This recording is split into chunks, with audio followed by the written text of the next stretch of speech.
인사드리겠습니다. 안녕하세요. 네, 이제 결혼식 굉장히 잔잔하고 그리고 참 차분하게 진행된 결혼식이다라고 많은 좋은 평가를 들었습니다. 워낙에 중심에서 잘 중심을 잡고 준비해 주신 형제님들이 계시고 또 신랑도 신부도 이와 같은 기독교 예식에 간절하게도 바라는 마음에 그렇게 기도하고 준비한 것 같아요. 제가 어저께 눈여겨본 게 우리 신랑 정동 형제하고 신부 강다정 자매님의 표정을 좀 봤어요. 사실 정동 형제가 신랑 입장할 때 조금 센세이션을 일으킬 수 있도록 좀 특이한 방법으로 입장했으면 어떨까 했는데 그렇게 시작했으면 기독교 예식이 정말 좀 이상하게 될 것 같아서 제가 뒤에 가서 어떻게 좀 해보려고 했는데 참았습니다. 그리고 우리 저 신부 얼굴을 유심히 봤는데 내내 이렇게 웃고 아멘 답변하는 것도 거의 형제를 능가할 정도로 당차고 씩씩하게 아멘이라고 답변을 해서 하하. 그런데 마지막 이제 부분에 이제 부모님께 가서 인사드리는 부분 가니까 이제 마음에 꾹꾹 가지고 있었던 그 고맙고 또 감사한 마음이 주체할 수 없이 이렇게 눈물로 터져 나오는 걸 또 봤죠. 역시 신부구나. 사실 방긋방긋 웃고 있길래 딸이겠구나. 무슨 말씀인지 아세요? 예식장에서 신부가 환하게 웃으면 첫 아이가 딸이다라고 하는 그런 그 속설이 있습니다. 어른들이 하는. 그게 맞진 않더라고요. 확률이 50대 50이니까 저는 딸 낳을 것 같아요. 그렇죠? 딸 낳으면 좋습니다. 네, 우리 은총 형제가 예식장에서 오고 가는 하객들 보고 성도님들 대면하면서 다르긴 다르다라고 얘기하는데 결정적인 다른 이유는 눈에 익었기 때문에 그래서 이렇게 보이는 거고 이제 객관적인 사실이지만 실제로 성도님들이 이제 술 담배를 많이 안 하시잖아요.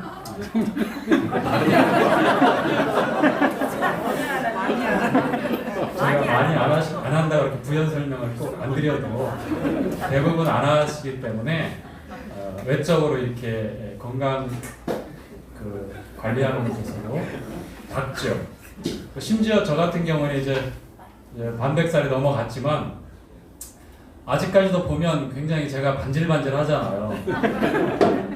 실제로는 우리 모 형제님은 뺀질뺀질하고 강조까지 해주시는데 깎아놓은 뭐 밤 같다 뭐 이런 그 모치님도 계시고 근데 그럴 수밖에 없는 게 근심을 가지고 혹은 기호식품을 부어라 마셔라 태워라 해서 내 몸을 해롭게 안 하기 때문에 그리고 우리 성도님들 아시는 분은 아시겠지만 개인적인 사담입니다만 제가 몸에 좋은 것만 골라서 먹어요.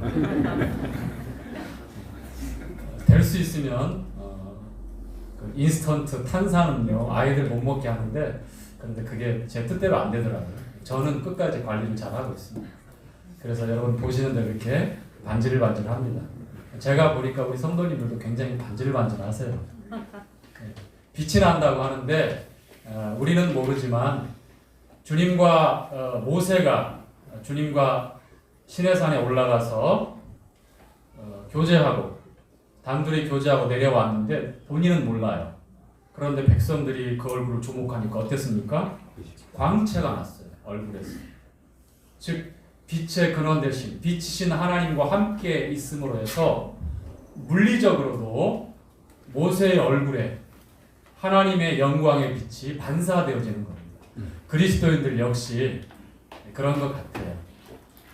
의의 태양이신 우리 주님을 통해서 빛을 받아서 그 주님의 생명의 빛을 발하는 것이 우리 성도들인 것 같습니다. 계속해서 빛을 발하기 어려운 세상에 우리는 세상의 빛이라고 말씀을 했기 때문에 그 빛이 되기 위해서 노력하는 것이 아니라 그 역할에 충실하게 감당할 수 있도록 그렇게 사는 것입니다. 이미 빛이다라고 하나님께서 우리를 그렇게 말씀하셨고 그렇게 선언하셨습니다. 빛이 되기 위해서 노력하는 것이 아니라 여러분은 이미 생명의 빛을 발하는 세상의 빛이다라고 우리 주님께서 말씀하셨습니다. 얼굴에 환하게 건강 관리를 잘하고 또 여러 치료를 잘 받아서 빛나는 것도 물론 그렇겠지만 우리 내면에 우리 주님을 품고 살아가는 평생의 성도의 삶에 있어서 광채가 난다는 것은 너무나 당연한 것 같습니다. 우리 모두가 우리 주님의 그 생명의 빛을 발할 수 있으면 좋겠습니다. 우리 다 함께 요한복음 7장 말씀 함께 읽도록 하죠.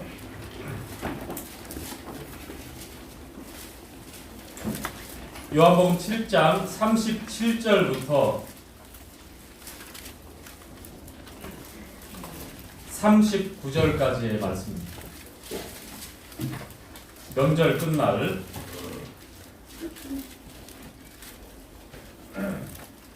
다 함께 읽죠. 시작.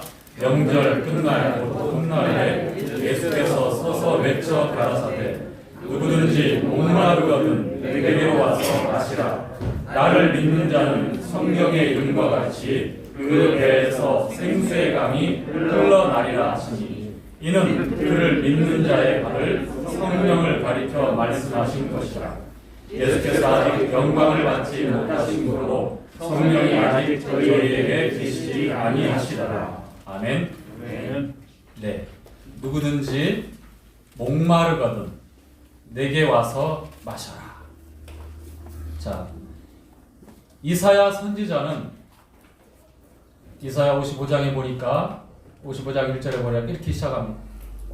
누구든지 목마르거든 값없이 와서 사서 마시라 라고 이렇게 초청하고 있습니다. 이것은 이사야를 통해서 하나님께서 생수의 근원 되신 우리 하나님께서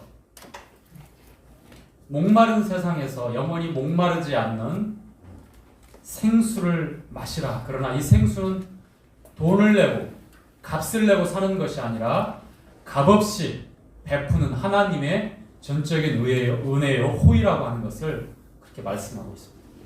누구든지 목마르거든 내게 값없이 사서 젖과 양식을 사서 먹고 마시라라고 이렇게 초청을 하고 있죠. 오늘 교제할 성경 본문에 이 목마름을 해결하기 위해서 일평생 쉬지 못하는 한 사람이 등장합니다. 우리 주님께서 그 영혼을 찾아가셨고 또 그에게 생수, 즉 우리 주님이 생수인데 우리 주님을 통해서 그 목마름이 이제 세상에서의 해결할 수 없는 끊임없는 그 목마름을 해결할 수 있도록 그 속에서 솟아나는 생수가 되어주셨어. 다시는 죄를 인하여서 육신의 욕망을 따라서 세상의 목마름에서 이리저리 헤매고 기진하는 그러한 삶을 살지 않게 하셨습니다. 요한복음 4장으로 가겠습니다. 우리는 지난주에 전도에 관한 주제의 말씀을 교제했지요. 끈기가 없고 열심이 없고 준비되어지지 않고 주님의 마음을 품지 못하는 우리의 상황을 또 말씀을 통해서 보게 하셨고 이 시대에 비대면의 시대이지만 우리 주님의 오심이 더욱 가까워서 사람들의 마음이 악해져서 복음에 대해서 귀를 기울이지 않고 있는 시대가 되어서 우리 주님의 복음을 전하는 것이 만만한 그런 일은 아니지만 그래도 마땅히 우리가 해야 될 일이며 우리 주님께서 제자들에게 말씀하신 대로 나는 너희가 알지 못하는 하나님의 양식이 있다.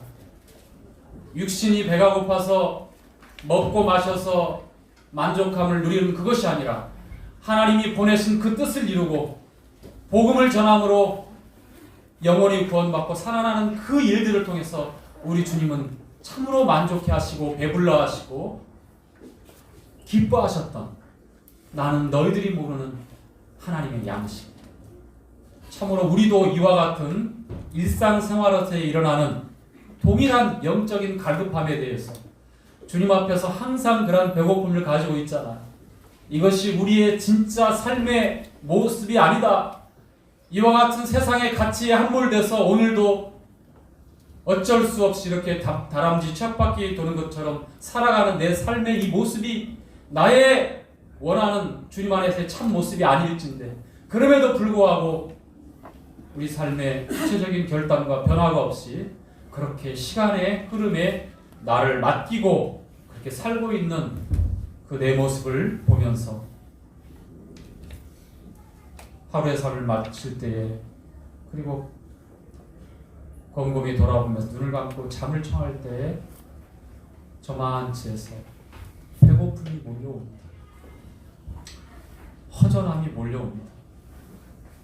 성도가 하나님이 너희가 알지 못하는 그 양식, 하나님께서 주시는 참된 양식으로 살아가는 그 삶의 참된 즐거움을 맛보지 못하면 이렇게 살아가요. 누구나 예외 없이.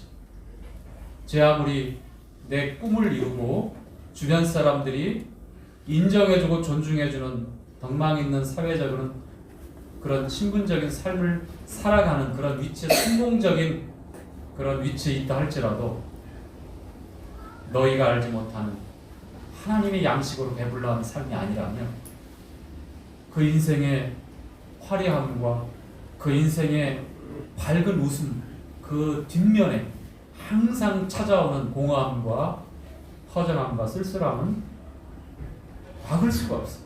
성도라. 그래서 우리 주님께서 이 땅에서의 우리 주님의 삶은 아버지의 뜻을 이루고 나를 보내신 아버지의 그 선하신 뜻을 따라서 그 말씀에 순종하고 그 뜻을 이루기 위해서 모든 생각과 모든 힘과 모든 삶의 내용들을 거기에다 맞춰서 그렇게 사셨어요. 하나님이신 말씀이신 우리 주님께서 그렇게 아버지의 뜻을 이루기 위해서. 자, 한번 보실까요? 자, 4장 3절부터 보겠습니다. 자, 4장 3절. 유대를 떠나서 다시 갈릴리로 가실새 사마리아로 통행하여야 하겠는지라. 자, 사마리아라고 하는 성이 나오고 주님께서 표현하신 이 3절 말씀에 보면 영어 성경에 반드시 must, 반드시 통과하기로 그 마음에 작정하신 주님의 그 마음을 통행하여야 하겠는지라 라고 이렇게 표현하고 있습니다. 대부분의 유대인들은 그 당시 이 사마리아를 피해서 요단강을 건너서, 참으로 짧은 거리지만 사마리아를 지나서 유대로 가면 금방 갈 수 있지만 북쪽 이스라엘 에브라임이나 갈릴리나 나사렛이나 그 지역으로 통과할 때 유대에서 가까운 거리를 놔두고 항상 요단강을 지나서 건너서 저 동쪽으로 이렇게 돌아서 외곽으로 이렇게 갔습니다. 이유가 있죠. 주전 722년, 여러분 잘 기억하세요. 이 얘기는 말씀을 교제할 때마다 늘 반복하고 있어요. 북왕국 이스라엘이 멸망하고 남왕국 유다가 멸망할 때 그 연도를 우리가 상식적으로 알고 있어요. 솔로몬이 실정을 펼치죠. 심지어는 우상숭배까지 하게 됩니다. 그의 아들 르호보암 때 지혜 있는 원로들의 권고를 뿌리치고 함께 자라난 혈기왕성한 젊은 그러한 정치 친구들의 조언을 듣고서 더 엄한 답변을 하면서 이스라엘이 반역을 일으킵니다. 10개의 지파, 에브라임을 비롯해서 여로보암과 함께 반역을 일으켜서 이제 그때 남과 북이 나눠져요. 그래서 여로보암을 북왕국 이스라엘의 왕으로 세워서 10지파가 반역을 하고 거기에다 왕국을 세웁니다. 남왕국 유다는 유다 지파와 베냐민 지파 이렇게 2개 지파만 남아서 다윗에게 허락한 그 후손들이 계속해서 멸망할 때까지 계속해서 이제 그 왕권 유지되었죠. 그런데 북왕국은 그렇지 않아요.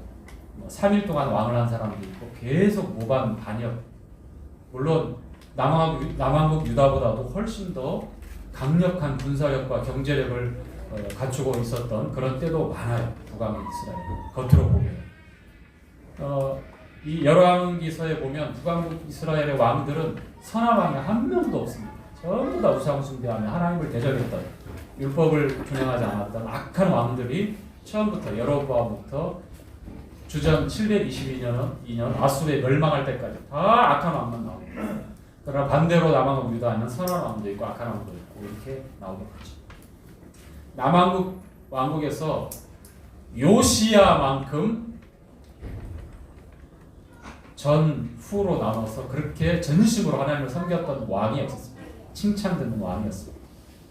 그리고 히스기야의 아주 선한 왕인데 히스기야 왕의 아들인 므낫세만큼 악한 왕이 남왕국 유다에 없었습니다. 그 므낫세 왕이 저질렀던 왕 때문에 저질렀던 죄악 때문에 남왕국 유다가 다시는 회복할 수 없는 지경까지, 그래서 이제 시드기야 왕까지 마지막까지 가서 이제 멸망하게 되는데, 자, 북왕국 이스라엘 멸망을 먼저 해요.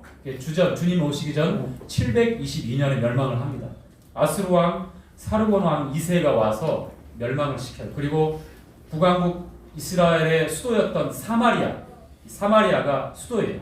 그 수도의 왕궁에 다 잿더미 만들고 왕족들 귀족들 다 끌고 가고, 그 다음에 기술자들 다시는 저항하고 반역하고 회복되지 못하도록 그러한 그 사람들을 다 끌고 가요. 유민으로 끌고 가서 아수르 지역의 변방에다 흩어 살게 만듭니다. 그리고 대신에 그 사마리아의 이족들, 이스라엘 사람들이 아닌 다른 나라 사람들을 다 데리고 와서 그 속에서 살게 합니다. 그래서 거기에는 온갖 그 우상들이 즐비했고, 사람들의 생활 풍습도 그렇고, 하나님의 자녀로서 그나마 북왕국 이스라엘이 타락했지만 여전히 하나님을 경외하고 하나님에 관한 신앙이 살아 숨쉬고 있었던 것이 멸망하기 직전까지의 그런 이스라엘이었습니다.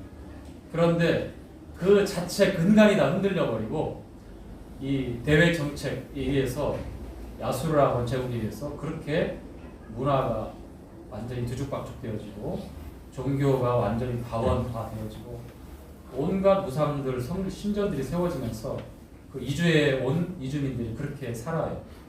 그래서 거기서 자연스럽게 남아있는 본토의 이스라엘 사람들과 함께 혼혈이 일어나면서 혼족들이 생겨요.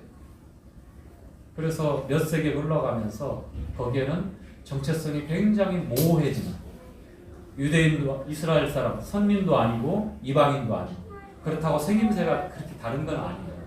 그 지역에는 거의 대부분 생김새가 비슷하죠. 중동이나 그 당시 고대에도 그랬고요. 그런데 너무 이질적인 상황들이 계속 되어졌고, 사마리아가 그런 상황을 겪고 있었고, 그리고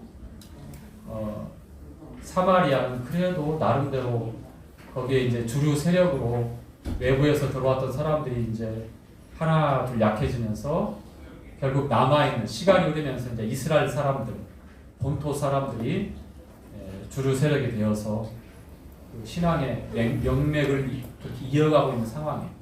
그런데 정통파 남왕국 유다에서 바라봤을 때는, 물론 남왕국 유다도 아수르를 멸망시킨 바벨론 왕국에 의해서 바벨론 왕 느부갓네살 왕이 주전 586년에 멸망시켜요. 그래서 남과 북은 왕국이 다 사라져요. 동일하게 바벨론으로 70년 동안 이제 끌려갑니다. 1차, 2차, 3차에 반역을 일으켰지만 다니엘도 끌려가고 다 끌려갔었던 그런 기록이 성경 기록이죠.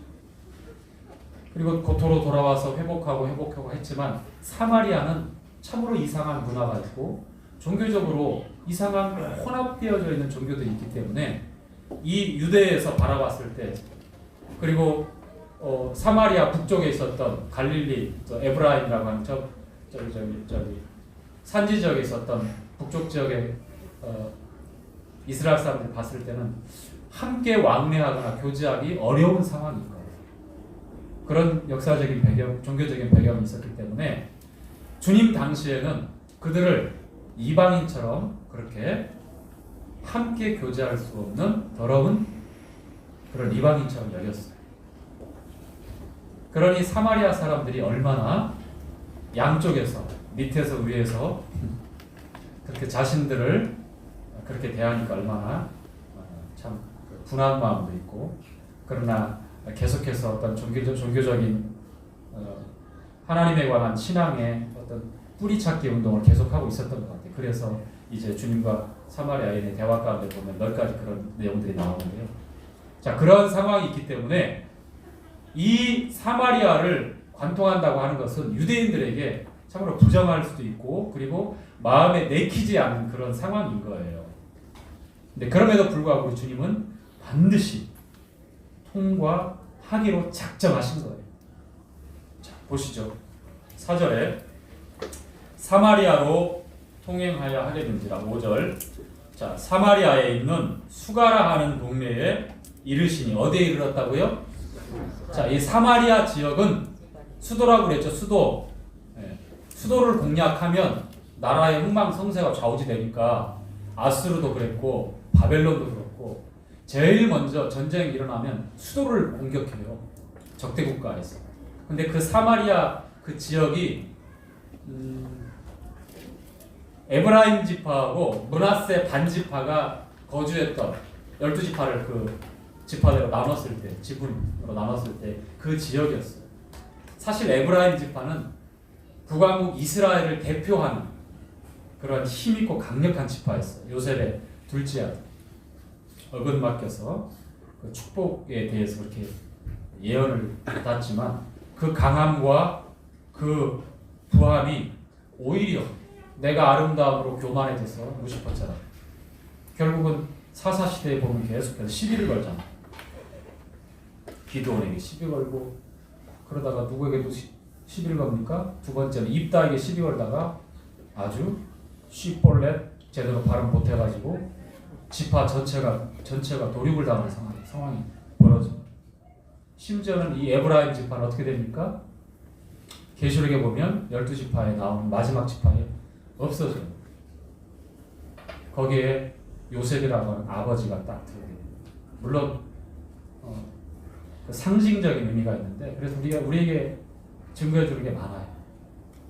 우리 힘이 있다, 능력이 있다, 뭐 배경이 있다, 그런 것들로 하나님 앞에서 견주려고 하면 교회에서 그런 것들로 혹시라도 잘못 사용되게 되면 똑같은 전처를 받게 됩니다.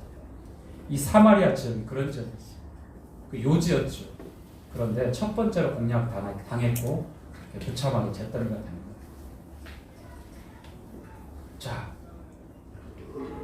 6절. 자, 수가라는 성에 주님이 가셨는데 그때가 어느 때였는지 봅시다. 자, 그 동네에 이르시니 야곱이 그 아들 요셉에게 준 땅이 가깝고, 자, 6절. 거기 또 야곱의 우물이 있더라. 지금 그 지역 이제 그 우물이 그 당시에는 약 한 30m 정도 깊이까지 파여 있었는데 지금은 한 약 23m 정도 된다고 해요. 그리고 그 우물 터 위에 그리스 정교회 건물이 세워져 있어요. 관광지로 그렇게 해서 사람들이 성지순례할 때 그렇게 지나가고 있는데, 그 수가성이라고 하는 곳에 예수께서 행로에 권하여 우물 곁에 그대로 앉으시니 때가 제 6시쯤 되었더라. 자, 주님이 인성, 즉 완전한 사람으로 오셨기 때문에 피곤하셔요. 배고프셔요. 굶주리십니다. 아프십니다. 우리와 똑같은 상황에 맞닥뜨리십니다. 행로에 권하여 쉬신 거예요.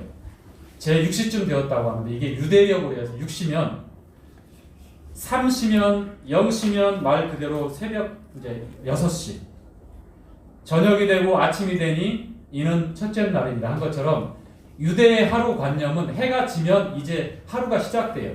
그래서 해가 지는 시간 기점에서 7시, 저녁 7시면 1시가 되는 거예요. 그렇게 1시, 2시, 3시.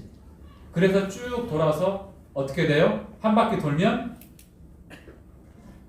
다시 오면 0시가 되잖아요. 그래서 이제 또 1시, 2시, 3시, 4시 다시 해서 3시면 오전 9시, 6시면 정오 12시인 거예요. 그러니까 가장 더운 그 시간에 유대력으로 보니까 로마력으로 보면 우리하고 똑같아요. 로마력, 우리처럼 똑같은 시간별이에요. 유대력으로 보면 6시가 되었다고 하면 정오예요. 정오. 아시겠죠? 그때 아무도 없는 우물가 수가성에 주님의 행로에 지쳐서 쉬시게 됩니다. 제자들과 또 주님을 따랐던 사람들이 이제 양식을 한 끼 이제 점심을 해결해야 되기 때문에 그 동네에 들어가서 이제 그 상황들이 벌려지는데, 자 봅시다. 7절에 사마리아 여자 하나가, 그때 주님만 계시고 아무도 없는 그때에 사마리아 여자 하나가 물을 길러 왔음에 예수께서 물을 좀 달라 하시니, 자 주님께서 자연스럽게 그 여인에게 물을 달라고 하십니다. 물을 길러 온 많은 사람들이 있었다면 다른 사람들에게 그렇게 청했을 텐데 유일하게 그 여자만 오게 되었어요. 왜 그랬을까요? 사실 유대력으로 정오면 사람들이 활동하지 않는 시간입니다. 너무 덥고 불편하기 때문에 해가 뜨기 전 이른 아침이나 해가 진 선선한 때에 활동해요. 우물을 깃는다든지 그 밖에 여러 가지 일상생활을 중요한 일들을 하죠. 물 기는 것도 마찬가지예요. 여인들이, 아낙네들이 물동이 기고 해가 막 뜨는 이른 아침이거나 해가 진 후에 그때 와서 많은 사람들이 몰립니다. 이 여인이 근데 사람이 아무도 없는 그 상황에 자기 혼자만 물동이 들고 온 거예요. 주님은 아시죠? 그 시간에 그 자리에 이 여인을 만나서 어떻게 이 여인에게 말씀을 하시고 교제할 것이다. 이게 우연이나 절묘한 시간 딱 맞아떨린 것이 아니라 사마리아를 반드시 통과하여야 하겠는지라 주님이 결심하시고 그 의지, 주님의 의지를 가지고 그렇게 하셨던 이유가 여기 나오는 거예요. 자, 8절에 주님의 이 청에 이렇게 말합니다. 여인이, 이는 제자들이 떡 먹을 것을 사러 동네에 들어갔습니다. 자, 사마리아 여자가 가로되, 9절에 당신은 유대인으로서 어찌하여 사마리아 여자 나에게 물을 달라 하나이까? 왜 그런지 아시죠? 역사적인 배경, 종교적인 배경이 그렇기 때문에 유대인이 사마리아 사람과 상종하지 않아요. 유대인들은 그 사마리아 사람들을 부정하고 더럽다고 생각합니다. 우리 이방인처럼 특히 여겨요. 자신들은 그래서 상종을 안 합니다. 자, 하니 이는 유대인이 사마리아인과 상종치 아니하니라. 10절, 예수께서 대답하여 가라사대, 내가 만일 하나님의 선물과 또 내가 물 좀 달라 하는 이가 누구인 줄 알았다면 네가 그에게 구하였을 것이요 그가 생수를 내게 주었으리라. 자, 주님께서 가장 중요한 상황의 필요를 정확하게 간파하시고 이 여인에게 던진 말씀입니다. 여자가 가로되, 주여 물기를 그릇도 없고 이 우물은 깊은데 어디서 이 생수를 얻겠사옵나이까? 물 그릇도 없고 이 우물이 깊다고 30m까지 되니까요. 어떻게 물을 주겠습니까? 아직까지 이 생수에 대해서 한 번 마시면 영원히 찾지 않는 그 영원한 생수, 생명수에 대해서 이해하지 못하고 있습니다. 아니 보아하니 당신은 물기를 그릇도 없고 어떻게 물을 주어 마시게 할 수 있냐라고 이렇게 반문하고 있는 겁니다. 이 우물 기른데 손을 뻗어서 이렇게 할 수 있는 상황도 아니고. 자, 그러자 이렇게 말씀하시죠. 자, 여자는 다시 한번 자기 자신의 종교적인 뿌리와 어떤 정당성을 확보하기 위한 주님 앞에서의 이러한 답변을 하죠. 자, 12절에 보니까 우리 조상 야곱이 실제로 자기가 혼혈이 있고 그리고 그런 슬픈 아픈 과거가 있지만 우리 조상 야곱이 이스라엘 사람들이 아브라함과 이삭과 야곱의 하나님, 산자의 하나님이라고 할 때 꼭 불려지는 그 야곱을 말을 하면서 여전히 당신이 유대이지만 우리도 여전히 이렇게 근거를 가지고 있는 뿌리 있는 종교적인 배경이 있습니다. 그러기 위해서 이렇게 언급하고 있는 내용이죠. 우리 조상 야곱이 대부분 우리가 전도하다 보면 일반 교파교회에 다니신 많은 분들이 나는 교회에서 뭘 하고 나는 이런 일을 이렇게 했었고 뭐 이런 체험을 했었고 또 성경에 뭐 이런 부분들을 믿고 이런 말씀들을 많이 하셔요. 동일한 반응이라고 보이는 거예요. 여자가 반응하고 있는 내용처럼. 자, 우리 조상 야곱이 이 유물을 우리에게 주었고 또 여기서 자기와 자기 아들들과 짐승이 다 먹었으니 당신이 야곱보다 크니까. 자, 이 질문에 요한복음 8장에서는 유대인들이 네가 아브라함을 보았느냐? 그랬을 때 주님께서는 즉답을 하셨죠. 아브라함이 있기 전부터 내가 있었다. I am, 나는 나다. 모세에게 시내산에서 십계명을 주었던 I am that I am. 그 스스로 있는 자라고 말씀하시고 그 표현대로 주님께서 그렇게 즉답을 하신 경우가 있지만 가만히 제가 성경을 보면서 보면 제자들이 물어볼 때나 이렇게 여인이 물어볼 때 즉답을 하시지 않고 돌려서 핵심을 그 즉답에 대한 핵심을 더 돌려서 말씀을 하시더라고요. 성경 말씀에 그런 기록들이 참 많아요. 저는 그렇게 저 사람들하고 대화할 때 안 하거든요. 상대방이 뭔가 물어보면 거기에 정확하게 답변하려고 노력하거든요. 그런데 우리 주님은 그거보다도 더 뛰어넘어서 그 필요에 대해서 그 즉답을 하게 되면 다음까지 갈 때에 막힘이 될 수 있거나 혹은 그 다음에 중요한 우리 주님의 생명의 말씀을 전할 때에 마음을 닫아버릴지도 모르기 때문에 정말 주님이 우리에게 어떻게 또 교제하고 전도해야 되는지에 대해서 또 지혜를 주시는 분인가. 자, 이렇게 답변하시죠. 예수께서 대답하여 가라사대 이 물을 먹는 자마다 다시 목마르려니와. 야곱보다 크다 작다 그런 말씀을 안 하시고 이 야곱이 준 물, 네가 믿음의 조상이라고 하는 자긍심을 가지고 있는 종교적인 그 배경, 그 뿌리를 답변을 통해서 야곱보다 훨씬 크다고 하는 말씀을 하시는데 깨달아야 되는 것이죠. 이제 이 말씀에 대해서 지금 그렇게 하시는 거예요. 야곱, 네 믿음의 조상이라고 네 자부심과 긍지 그 물을 마실지라도 목마르다. 자, 목마르려는 거야. 내가 주는 물을 먹는 자는 영원히 목마르지 아니하리니 나의 주는 물은 그 속에서 영생하도록 솟아나는 샘물이 되리라. 자, 예레미야 2장 13절에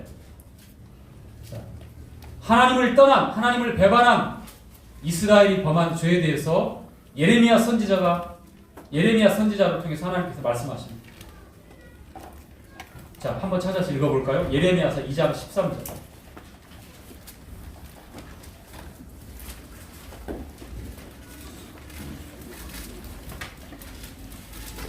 자, 구약 1051페이지입니다.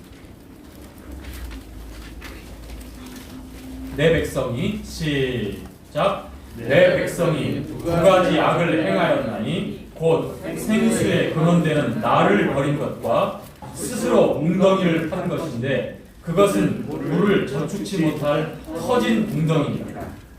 자, 내 백성이 악을 행하였습니다. 두 가지 악을 행하였는데 하나는 생수에 근원된 하나님을 떠난 거예요. 생수에 근원된 하나님을 떠났고 스스로 목마름을 해결하기 위해서 스스로